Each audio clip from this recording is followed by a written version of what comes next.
Okay, wonderful. So thank you all so much for being here. I am Hannah Dow, and I'm an assistant professor in the Department of English and Philosophy here at MSSU. Um, Tonight, we are going to be hearing from the author Olivia Clare Friedman, who will be reading from her new novel called Here Lies. After the reading, we'll have some time for Q&A, so be sure to stick around if you have questions. And then I will also be taking some book orders if you'd like to find out about how to get your hands on a signed, personalized copy of Here Lies. So, on behalf of the Saltzman series for visiting writers, it is my pleasure to introduce the luminous Olivia Clare Friedman.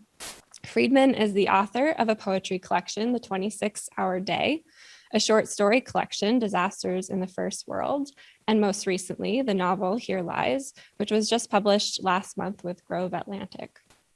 Friedman has been published widely in journals and has received many awards for her work, including an O. Henry Prize, a Pushcart Prize, and a Rana Jaffe Foundation Writers Award. She is currently an assistant professor of English creative writing in the Center for Writers at the University of Southern Mississippi. Here Lies is set in the not too distant future, Louisiana, 2042, a world where, due to the effects of climate change, the government collects bodies for mandated cremation, and families are forced to relinquish all rights to bury their loved ones or even to possess their remains. That is, unless they can successfully circumnavigate all the beautiful bureaucratic red tape that would allow them to maybe properly grieve. In her exquisite debut novel, Friedman unites a cast of plucky women, characters on such a journey. Writing with the sensibility of the poet she is, with a keen eye for what makes us human and what makes life beautiful, Friedman shows us community, connection, and growth, even in the midst of loss and so much suffering. So we are surely in for a treat tonight. So will you please join me in welcoming Olivia Clare Friedman.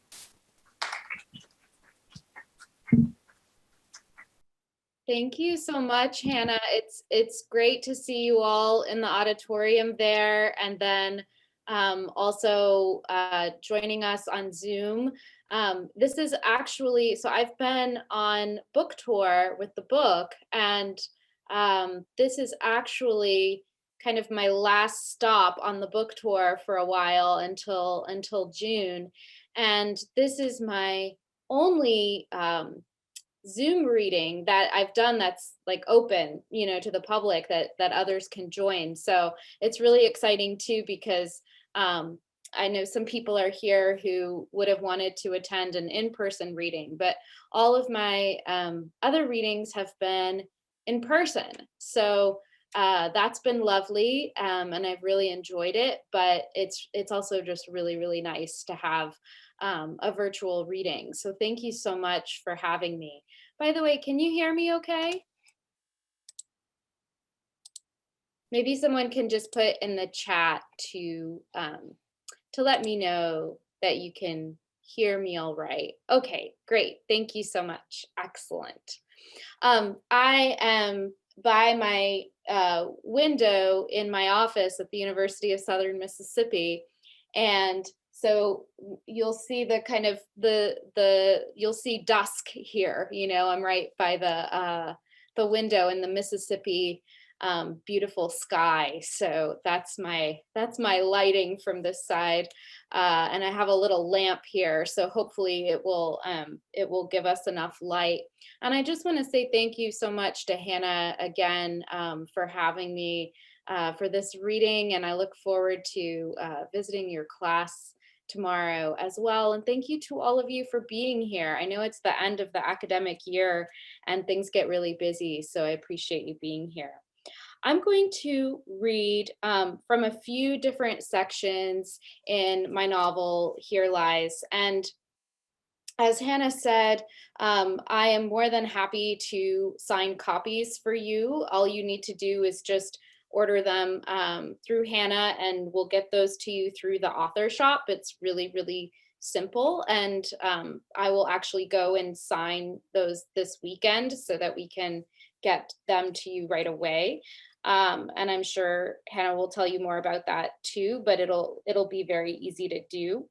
But I'm just going to read a few parts that I feel are it's always hard to read from a novel because you don't want to give away any plot points, and you also want something that feels representative of the novel. So I've chosen a few parts from the novel that I feel don't give away plot points, but also feel very representative of the novel to me. So I'll read just three parts here, and I'll watch my time so that we have some good time for Q&A as well. So I'm going to read a little bit from the beginning.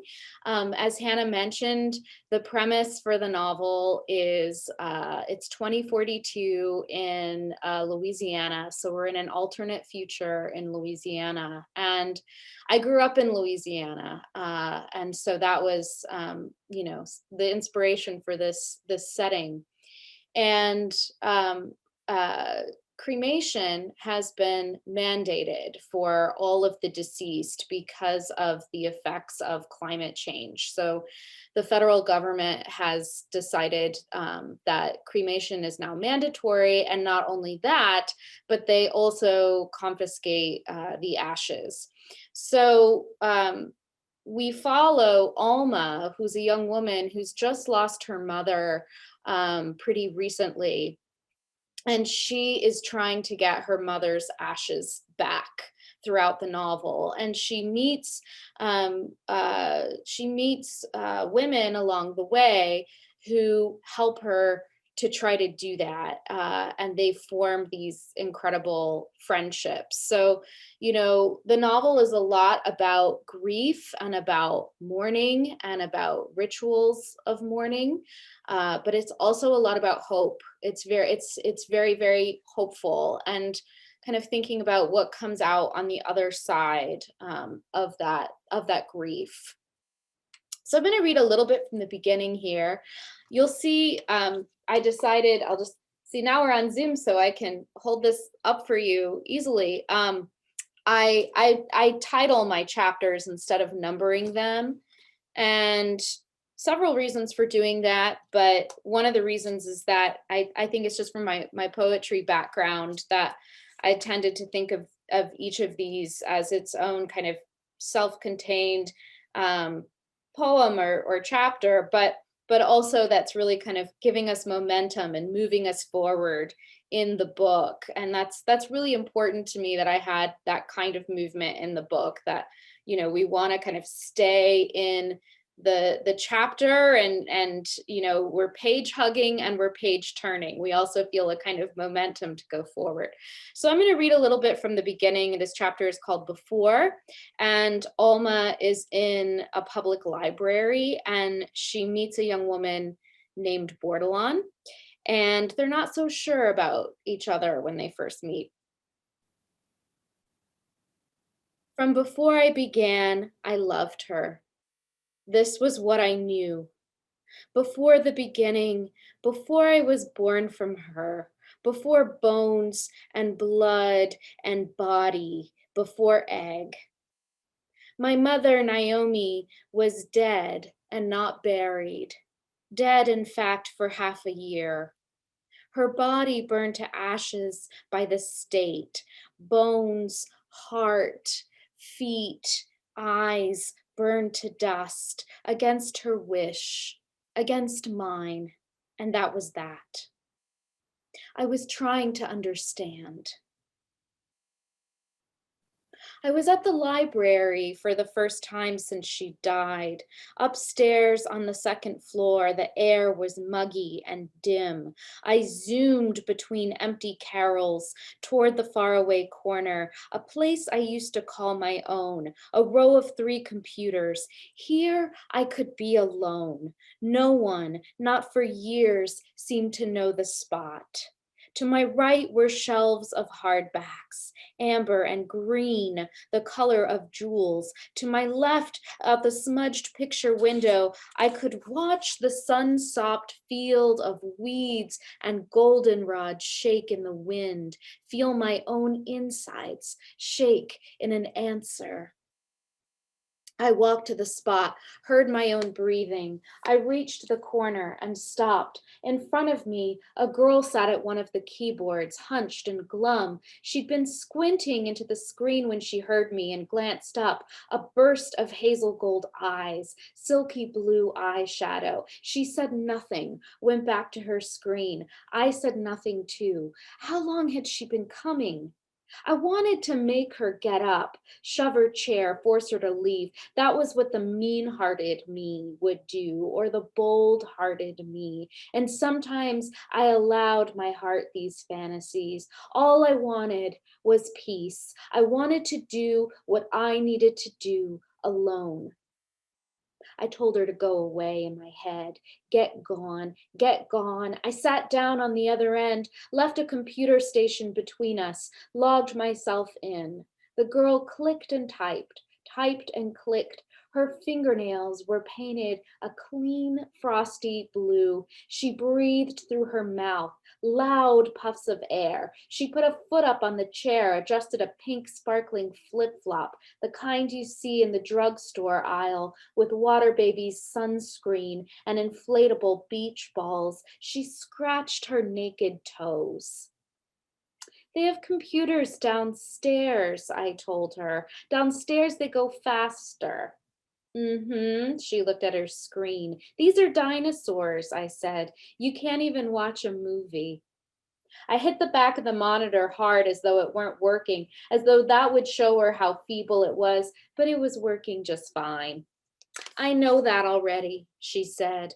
I glimpsed her screen. She was speed scrolling through pictures and paragraphs of gossip about TV stars and blog celebrities and Hollywood, he said, she said, heartbreaks. She looked younger than me, but near enough to my age, give or take, and I was 22. I said, downstairs the AC won't blow on you. I'm not cold, she said. I said, downstairs the librarian sneaks you free Cokes. I'm not thirsty, she said.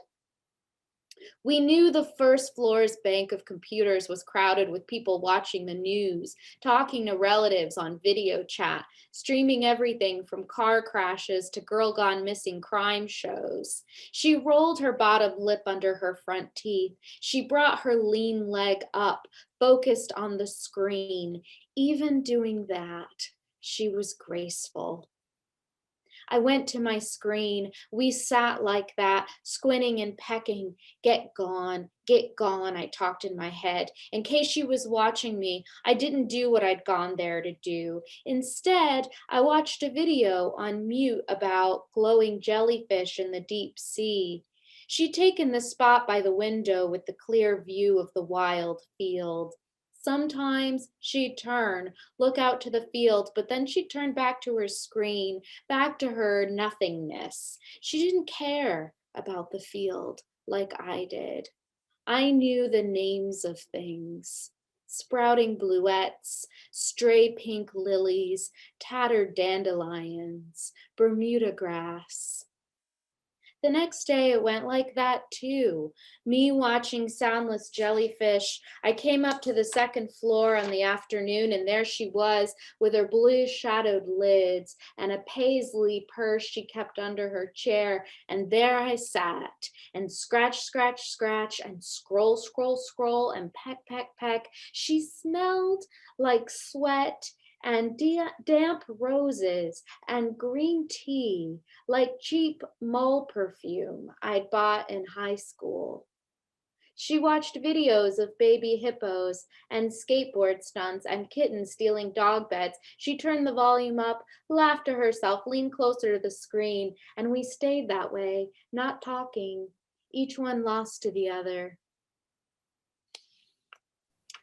So then I'm gonna read a little bit from the end of that same chapter, and by this time, Alma has kind of decided to try to talk to Bordelon and sort of make friends with her, and she's offered her some beer to do that, and they go outside and they're talking, and they realize too that they are bonding over a kind of shared grief.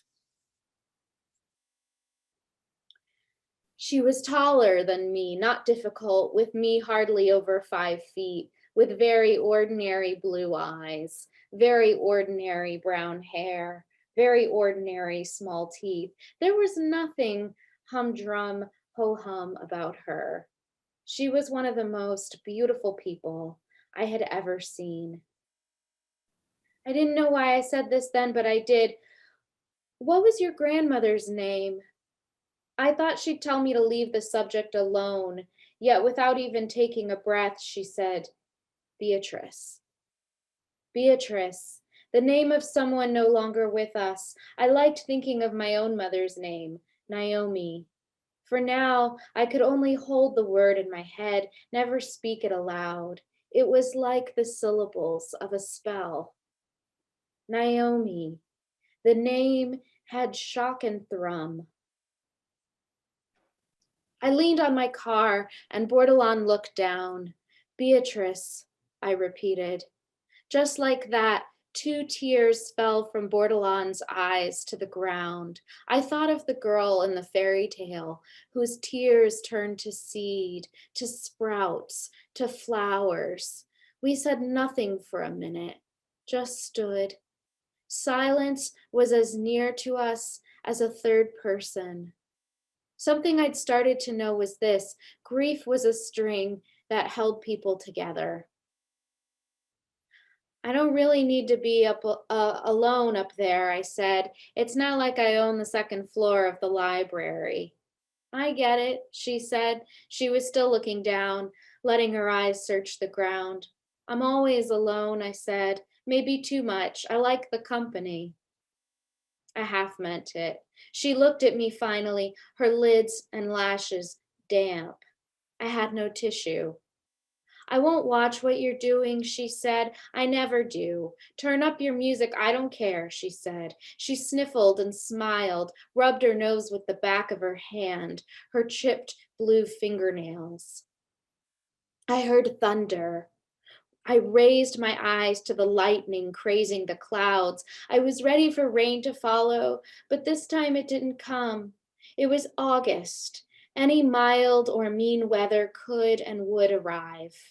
I took out my phone and put on music, something sulky from the 90s. I had a 6-pack of Abitas in my back seat. We sat on the trunk of my car and started in on those. It would be light for hours. I looked at her face every chance I could, her smooth forehead, her eyes gone to clear gold in the light. Her hair was long and dark and frayed. The night cooled and flickered and zoomed. So that was the first part of the first chapter and then the end of the first chapter. So you heard most of it there. And now I'm going to skip a little bit to, well, actually, I'm just going to the second chapter for a little bit here for the second section that I'm going to read. And, you know, in this chapter, we learn a little bit more about Alma's mother, Naomi, and what happened just before she died and her death. And, you know, I think of this novel as a kind of elegy. I think it's very elegiac. But like I said before, I also think of it as very hopeful. So this is still the part of the novel where Alma is kind of figuring out her grief, figuring out, you know, how to kind of process mourning and her what she needs to do for her own rituals of mourning. And you'll see too a little bit in the beginning of what I'm about to read that you know, I wrote big parts of this novel when the pandemic was really starting. And so I was thinking a lot about that too, and you know, the kind of imagery that was coming out of the pandemic, like you know, our masks and hazmat suits, etc. But I was also thinking a lot about what it means to mourn, what it means to grieve. And I also lost someone very, very close to me kind of right during this time as well. So thinking so much about what grieving is, and what can hope be on the other side of grieving. And like I said, this novel is so much about hope as well. So this chapter, I'm just going to read a little bit of it for you, is called Not Even Names. I like to hold it up there so you can see it. It's a nice thing about Zoom. When my mother gave birth to me, she told me she felt lost to the stars. She thought she was in the sky. They had to strap her down to the bed. They had to feed her with a spoon. She told the nurses not to worry. She had command of the starship. She was the first female captain, she said. She'd be in the history books. My mother stayed in the hospital room, lost like that, postpartum psychosis. Nurses put me in a nursery crib, kept me, fed me, held me. For the first month of my life, I had no name. My father visited the hospital after 5 weeks. He cradled my body, pronounced me Alma. Where Alma came from, he didn't say, but what he made sure of was I had his last name too, Alma Lee Guidry. And then he was gone. He died shortly after. That's what my mother told me.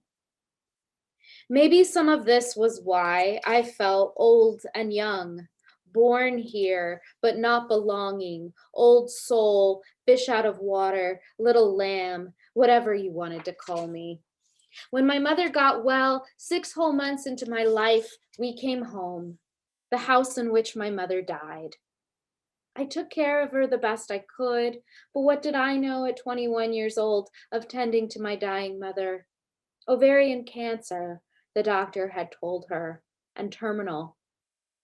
What she said was, in the end, she didn't want anybody but me. No doctor, no hospital, not anybody. If a doctor came near, she just knew she'd die faster, she said. They'd speed up cancer's work. This is the way it should be, she said, dying in this house, lost to its walls. She shrank before my eyes, just small in bones, slight as a wren. Let me call someone, I'd say. Now, who would that be? She'd say. Anybody. Somebody from church. Don't you dare, she said. I've said goodbye to them all. I won't do that again. For her weight, I'd feed her candy, sweet tarts, baby roots, paydays, Milky Ways, Laffy Taffy. Hershey was her very last word to me. She'd wanted a treat, a full-size almond chocolate bar. I unwrapped it, tore away the foil, placed it in her hand. She ate it, little by little, in tiny mouthfuls, the way I'd once seen a duckling eat. My mother's teeth were rotting. In her last weeks, we didn't brush them, just swished water around her mouth. Candy collected on her canines and molars, made a white film on her tongue. Dying teeth didn't matter when you were dying. She asked for no fan in her room. The AC vent closed. It was hotter than hell or heaven. She finished the bar, rolled over, went to sleep. When she woke in the evening, that was it. She wouldn't talk. For a whole week, she said nothing, only looked at me, her eyes going, or maybe already gone, to the clouds. When she died, I made the phone call I didn't want to make. I felt I had to do it. 2 angels of the state arrived at the door, dressed in white hazmat suits, N95 masks, and face shields, their faces blurred behind the plastic. They didn't talk to me. They made gestures with their hands. Where is the body? I led them to my mother's room. They lifted her skeletal, imperfect body from her bed, placed her in a dark bag on a stretcher. I watched everything, recording it in my mind. They zipped the bag over her feet, her velvet knees, her neck, her hair. They never looked at her face. I'd reported her death, and she'd never wanted me to. They were taking her for cremation. No burial, no grave, not what she'd wanted. This was federal law now. Violations punishable. They drove her away in a white, purse-shaped Thermo King. For hours after, I walked the rooms of our house. Restless and worn, I looked at all our furniture, all our objects, with new eyes, changed eyes. My body held the weight of such sadness. I felt my feet would step through the floor. And even then, I could not cry. So that's a little bit from the second chapter. And I'm going to read one more section, and this is from a bit later in the book. So, and like I said, I tried to pick sections that, even though this one in particular is later in the book, it doesn't give away anything that's happening at the level of plot. And there is quite a lot that happens at the level of plot in this book. And I also feel like this section is pretty representative of the book. So we just saw Alma, who's struggling with, grieving for her mother. She's even struggling with crying. And she's going through that process. And now later in the book, where I'm going to read from now, she's gone through some of that process, and she's discovering the natural world. So much of this book is just infused with the flora and fauna of Louisiana. That was such a huge inspiration for me while I was writing this book. And that, in fact, I took this book through several different drafts and rewrites, and the constant between all of those drafts and rewrites was the Louisiana setting and that flora and fauna. So place and setting were just so foundational to this book for me. And so in this chapter, Alma is with someone named Josephine, who's kind of an older female friend that she makes. And they're gardening in this chapter together. Josephine gardens. And so they're gardening in this chapter together, and they're interacting with nature. They're interacting with the natural world.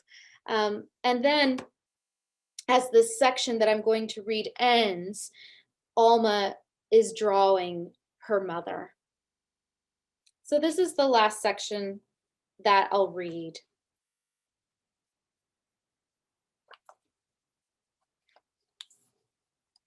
We began with the weeds, rank and wild. They were knotted in great clumps all around the seedlings and sprouts. I let the weeds grow, said Josephine. She pulled on her gloves, tugged the brim of her Tabasco cap low on her head, and knelt down. We'll get them, but leave some in there. I always leave some in. I didn't ask why. I knew at least one reason. They were weeds, but delicate. Weeds, but pretty and spangled with color, star-shaped, tiny blooms lolled on their stems. What was the difference between weed and flower? These weeds tangled and rolled like shapes of green brains and briar. She reached out, gripped a long stem by its neck.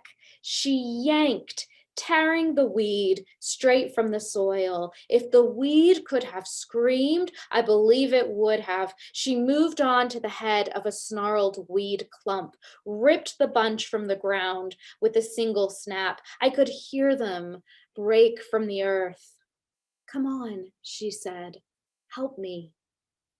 She didn't look up. She moved to the next batch, steadying herself on her knees, ready to rip the sleek stems. Come, she said. I knelt beside her, chose a weed bunch, wrapped my hand there as if to strangle, and I strangled. I pulled up, I tore, their roots like a thick nest, their leaves warm and bristled. We discarded to the right, moved to the left, pulled and grabbed and snatched and seized. I pretended my hand was a mouth, and down the mouth came, open and ready, biting each weed from the ground.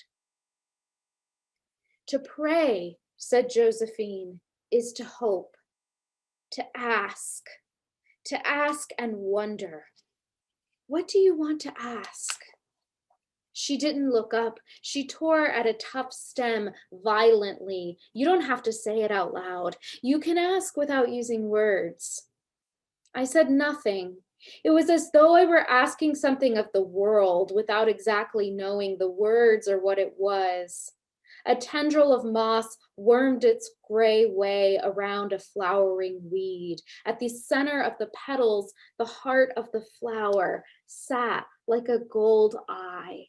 I almost left it there, but the garden sprouts were overrun, would need to grow. I snapped the head of the flower clean from the stem. Josephine stopped, looked to me. Good, she said. Very good. Keep going now. Keep asking. I sat up on my knees, pulled back my hair with a rubber band from my pocket. I scratched my nose with the heel of my hand. The pinwheel was right there, turning in the hot wind. I bent back down to work beside Josephine. I was asking, weeding, ripping, feeling my asking becoming a new thing, becoming anger. I moved farther, I moved faster, my hands clearing, attacking. Sprouts from the seeds we planted were more and more visible, like stars, opening, brightening. I clawed and shredded, suddenly bursting, splitting the stems, and then, without thinking, I bent to the ground, opened my mouth, bit the pink flowering head of a weed from its stem with my teeth. I tasted earth. I tongued and teethed the texture of petal and bloom. Josephine turned, watched me as I chewed the flower. Then she opened her mouth wide and laughed, the scar above her lip trembling, a full-hearted laugh, the best I'd ever heard. I swallowed the flower. I buried it in my body. Come with me, said Josephine. She stood with some difficulty, her knees crackling. She went to a little table she kept in the yard and picked up 2 garden spades. She handed one to me, bronzed with rust, the shape of a tongue. She led me to the edge of the yard, to a tree stump striped with beads of fungus. She held her spade up over her head, and then, in a blur, she brought the spade down on the stump with a solid clang. It's good for you, she said, wiping sweat from the back of her neck. Releases energy. She brought her spade up again, hit the tree stump square on the bulbs of fungus. Go to it, she told me. Hit as much as you want. You could break the shovel, I said. Nevertheless, she said. She brought up her spade, hit the stump with an even stronger blow. I do it all the time, she said. She gave another hit, letting out a tremendous breath. All the time, she told me. Go to it. I raised my spade in the air, opened my eyes wide, gave a short yell. I brought the spade down, clanging it on the stump, the sound of the hit soaring loud and clean. I was home before dusk. The sky stung with deep pink. In my mother's room, at the sagging center of the bed, I sat with my dull graphite pencil, my drawing pad laid on my crossed knees. Here was the crest of her forehead, her eyes flecked with light, the bare tree of veins at her temple. I kept a rhythm, my pencil barely lifting, a song to the sound of the lead across paper, the jaw that softly V'd to her chin. I was drawing my mother's face from memory. My best photo of her was still in my leather portfolio on the floor of my room. To myself, I called the photo the Pearl Eye picture. Her face was only half in frame, cut off at the edge. There was the fanned wave of her hair, a delicate ear, and one blue, pearled eye. I took the picture out only rarely. I could never look at it long. You could not simply sit and stare at a book of spells. I'll end there. Thank you so much.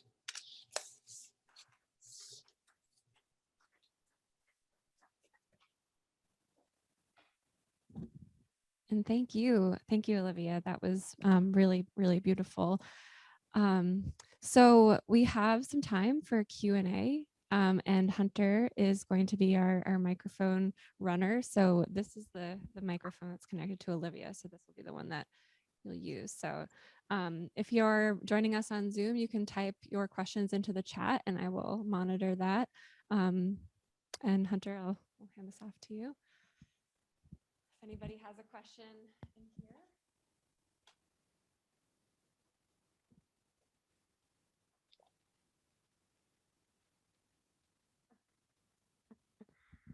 Hello. Hi. What made you decide to feature the mother-daughter relationship for grieving rather than, say, a spousal relationship? Is there any significance in that? Oh, thanks for that question. That's a great question, and I really like it a lot. Yes. So I knew I wanted my protagonist Alma to be younger, and I also knew that I wanted the core of the story to really be about her and these female friendships that she makes. And some of those female friendships become like surrogate mothers for her, you know? And so I wanted that kind of echoing of that motherhood, that kind of motherhood in that friendship. They're not her mother. They can't replace her mother. But I wanted that kind of echoing relationship there in that friendship. And so I wanted very specifically to kind of depict, you know, in some flashbacks, the relationship that she had with her mother, but then also kind of show what was happening in her present moment. And then, like I said, you know, when I was writing big parts of this book, someone very important to me in my life passed away, and she was that kind of, you know, friend for me that I kind of depict in the novel. It's I just use that as inspiration just a little bit, and so thinking about those relationships too really helped give me the inspiration for not only thinking about the mother-daughter relationship, but those friendships. Yeah, thank you for that great question.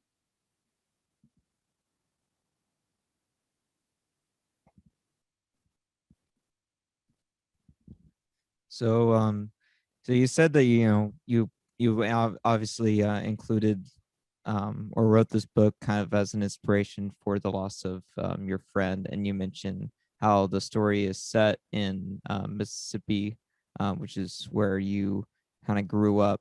So how much of the story is kind of you written into it, and how much is left to like the fictional aspect? Yeah, thanks for that question. So actually, I grew up in Louisiana, and that's where this novel takes place, in Louisiana. I live in Mississippi now. I teach at University of Southern Mississippi. But it's funny because I'm only about 2 hours away from my hometown in Louisiana. And so much of the flora and fauna that we have in Louisiana are also here in Mississippi as well. And I will say too that I was already really kind of in the draft of this book when my friend died. So it's not so much that that her death kind of inspired the premise for this book, but more that it was something that happened while I was kind of deep in the novel draft. And so I think as I was writing, that just experiencing that grief kind of deepened my emotions as I was writing this novel. And so that would be my answer to your question, really, is that um, it's the emotional resonance, I think, that I was kind of working with, from me, from my core, from my heart, not to get too corny, but it's true, from my heart, that found its way to the page. And also thinking about what grief is, and thinking about what hope is, and thinking about all of the different kinds of emotions that can come with grief. Because I do think in this book, I really hope to show, and I think that I do, that there can be a kind of hope there on the other side as well. And so that's where a lot of me is kind of in there, is thinking through what those emotions are, and what it means to like try to fully experience them. As far as what's actually happening in the novel, that's mainly fictional. But I will say that like I said, the flora and fauna of Louisiana really helped kind of place me, and ground me in this book. And so if I ever felt like I needed that kind of grounding as I was writing, I kind of always, return to that. And maybe I can also, uh, I saw one of these questions in here, because I'd like to kind of fold this question into what you just asked in the chat. Do you think that mandatory cremation will actually happen in the future? What made you think of this idea? And in the book, it's something that the government decides. But I will say that what made me think of it is something that really kind of helps me think of ideas in general, which is what I call having a kind of what if moment. And I was driving past a graveyard with my husband, and this is a graveyard that we drive by kind of a lot, actually, because it's on the way to various things. And we were driving past it, and I just said, what if? What if there was mandated cremation? And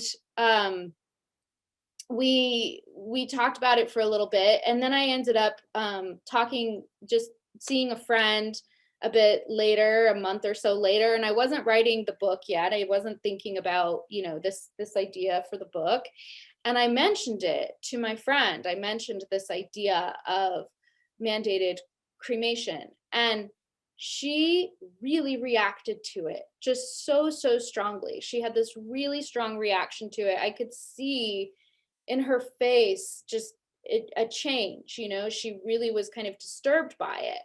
And so that's when I knew that I wanted to write this. I mean, I knew that I wanted to write it before that, but that's when I knew that I really kind of had to do it, because I saw that huge reaction in her. And I thought, okay, if this is going to generate such a big reaction in people as it did in me, then I want to write it. So that was a kind of longer answer to your question, but I was trying to also kind of fold in one of these questions from the chat. So thank you so much for your question and for the chat questions as well.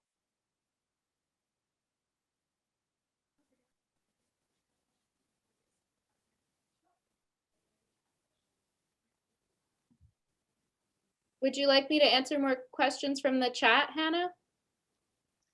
Yeah, there's a Q&A question, which I didn't realize we had a Q&A, which that's handy, but I can read it to you or this Okay, is sure. yeah, okay, so this is from Rachel, one of our fabulous writers here at MSSU.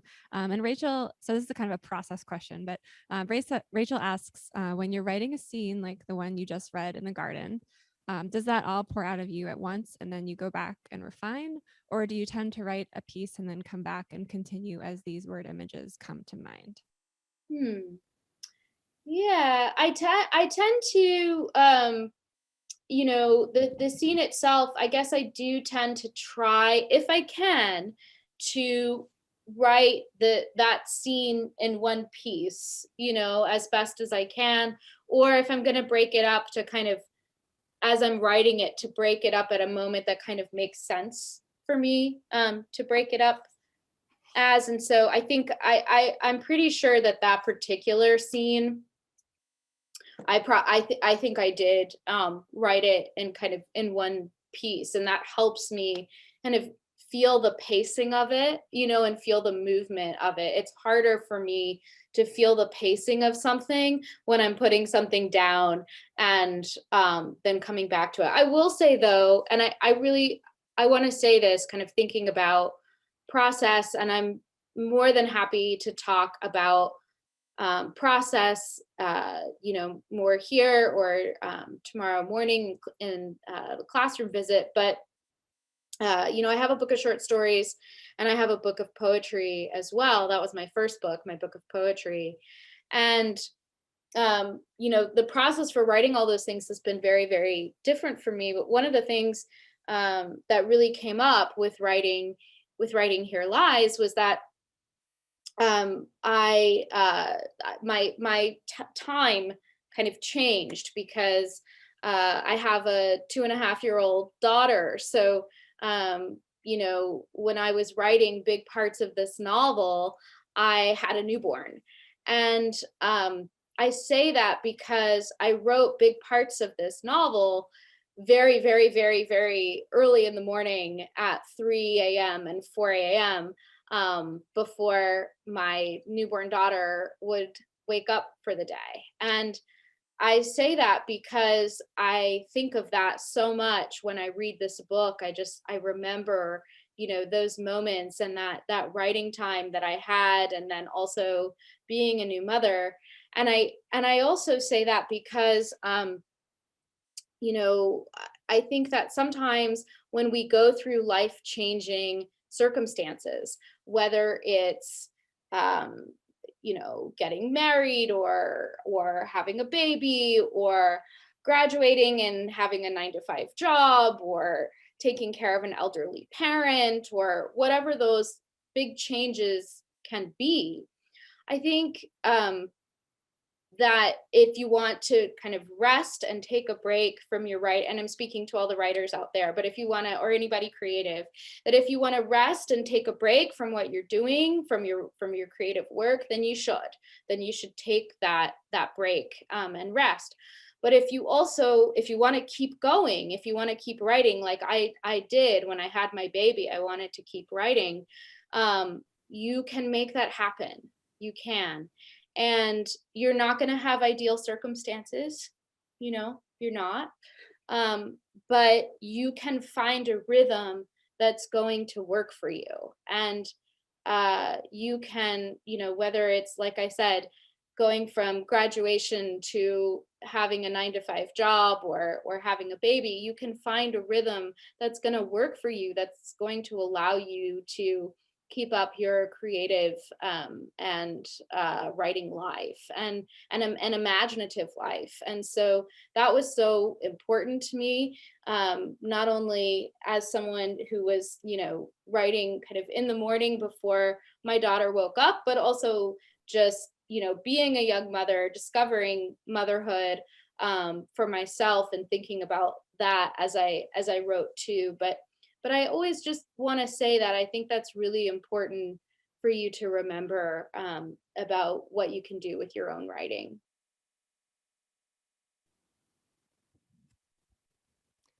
That sounds very exhausting. And I wonder if you ever sleep. But I went to bed very, very early to do that. Yeah. cool. Other questions from the auditorium? There is another question in the chat. It's a compliment question, so I can read that to you. Sure. So they say you were so very descriptive. How do you describe so hardcore, if you will? You just pulled me in and I didn't want you to stop reading. It was so good.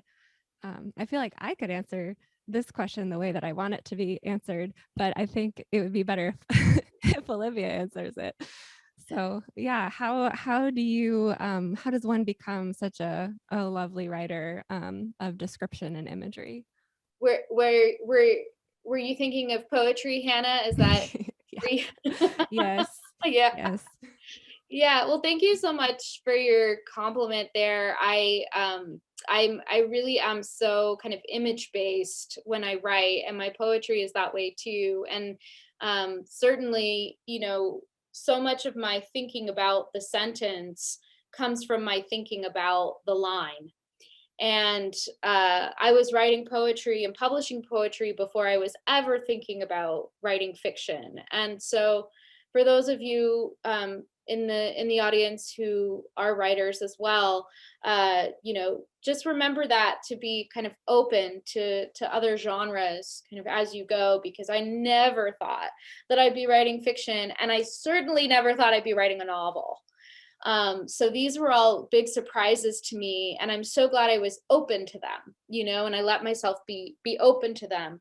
And part of that openness I call setting the table for the muse, letting yourself kind of be open to what comes creatively. And I don't mean that in any kind of, I don't know, that can sound sort of vague, I guess, but I do mean that very sincerely.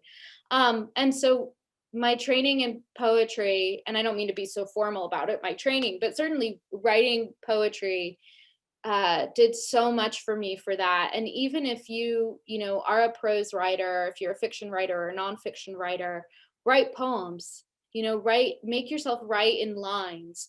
Try to write a poem, see what happens, see what comes. I really truly believe that fiction writers and nonfiction writers should be reading poetry. And I believe it the other way too, that poets should be reading and trying their hand at prose as well.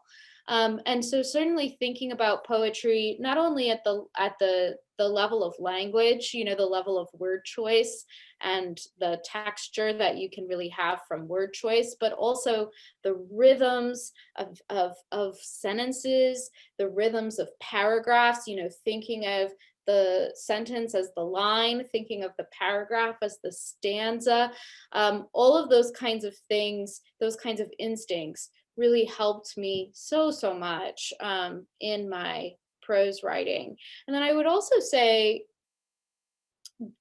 being attentive to the world, being as attentive as I can to the flora and fauna around me, for example, but not just the flora and fauna, also, the person in the waiting room who, is fidgeting with their magazine or whatever it is, right? Being attentive to all of those things around me so that I can really depict them in my own unique way. So I really, really do strive to have a kind of attention to the world. So thank you for that great question. And I also see in the chat another really, really nice question writing is often about giving form or discovering form, and it seems like grief and hope and form are mixed up together somehow. How do you think writing might mediate between grief and hope? Oh, that I love that question. Yeah, I think so. The first thing that came to my mind when I saw that question was thinking about writing as a kind of process, and in the same way that thinking about grief, and I don't mean to say that kind of so mechanically, but thinking about grief as multifaceted and having these different layers to it, and you're experiencing anger, and then you kind of come through that, but then you experience it again, it kind of loops back.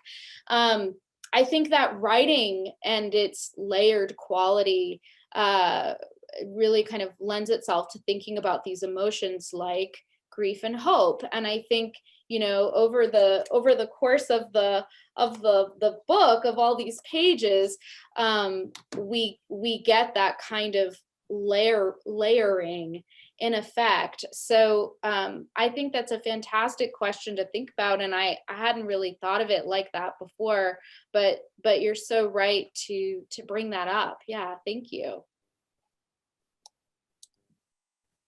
Wonderful. Well, I know that I will have lots more to ask you tomorrow, and I know my students will in class as well. That I think that is a good place to stop. So let's give Olivia one last round of applause, and thank you so much. Thank you Thank all you. for. I really loved being here, and I'm so appreciative and feel very, very honored to be here. So thank you so much. Thank you. And thank you to everybody joining us over Zoom. I'm glad we were able to get some of Olivia's fans from near and far. So like I said, I'll be here up front if you would like to put in an order for a signed copy of Here Lies, or you can email me. My email is dow-h at mssu.edu. Obviously, that only applies to MSSU people. So yeah, you get in touch with me if you'd like to order a signed copy of Olivia's book by tomorrow at noon. Thank you. Thank you. Thank you so much, Hannah. Thank you everyone for coming. Really, it's been a real treat. Thank you.